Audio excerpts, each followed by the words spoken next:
I'm Craig Lee, and I run the AT&T Internet of Things Foundry located in Plano, Texas.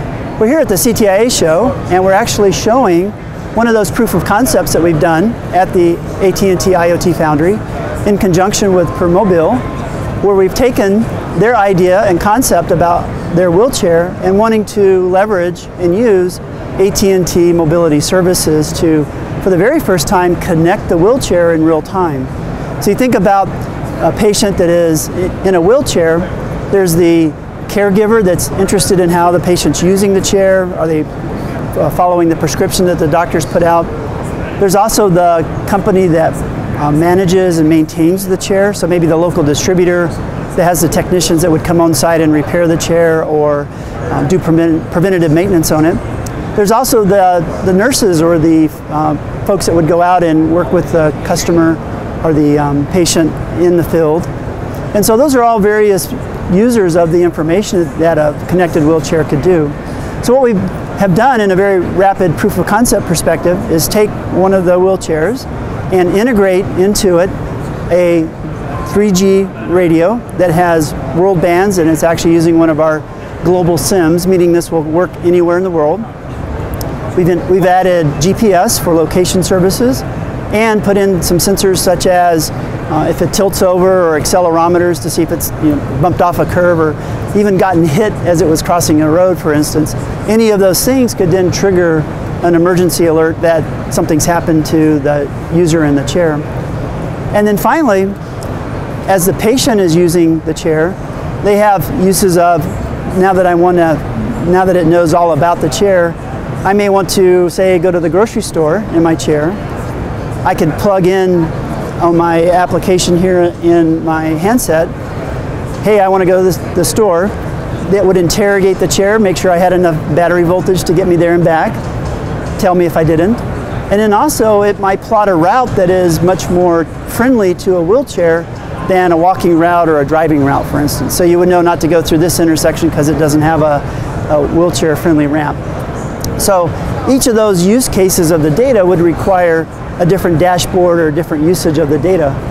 AT&T in our Internet of Things services has things up in our cloud that allow us to do that segmentation and protection of data, even to the point of the HEPA requirements that you would see for patient information.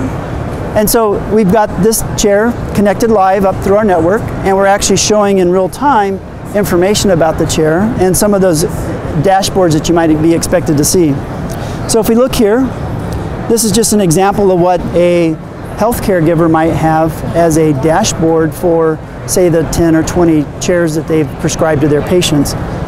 Active use and maybe the compliance. In other words, is the patient using the chair the way that it was prescribed? It's not uncommon for a doctor to say, okay, I want you to be using the chair for 4 hours a day, and you need to be adjusting the seat back and the legs. And it's part of the therapy to be able to use the motion of the chair to help you recover or to move your limbs around. We've also got some dashboards for if I'm the manufacturer, I'd like to know where all of my chairs are in the world and how are they performing from a warranty break-fix perspective.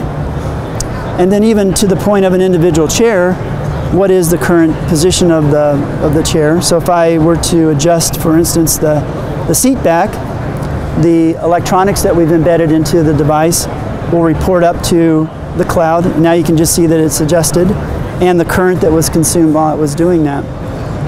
Additionally, we went in and leveraged an integration of the adjustable bladder seat made by Roho, and that's a corporation that Permobile has acquired. And so for the very first time, we now have the ability to measure the pressure that's in the bladder seat and to be able to remotely adjust and set a point. So if the clinician is talking to the patient remotely and they say, I'm not feeling comfortable in the seat, the clinician can log in, adjust the pressure on the seat to make it more comfortable for the patient, and also be able to make those adjustments remotely.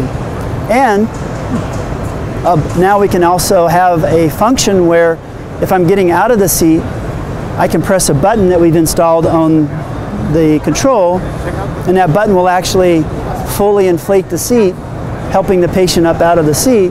And then when they get back in, they can press the button again, and it deflates it back to their prescription rate, which is what would make them more comfortable as they're in the seat. And then finally, we've got some diagnostics capabilities where if you think about, I've taken the chair to the store and maybe I rolled over something and it jammed up the wheel. I'm stranded effectively because I'm in the chair and need help. I can then call for help, or the 24-hour service technician.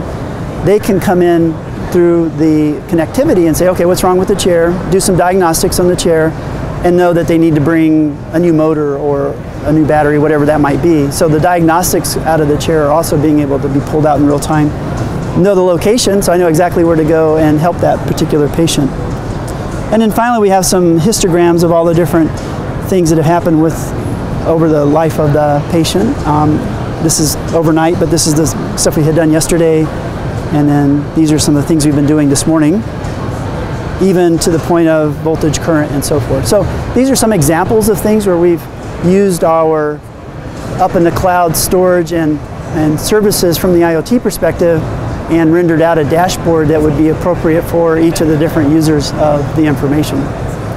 So for the very first time, now we've got a connected wheelchair at a proof of concept perspective, and we're looking to see how we can utilize this connectivity to make patients' lives better, as well as all the people that are helping that particular patient from a quality of life perspective.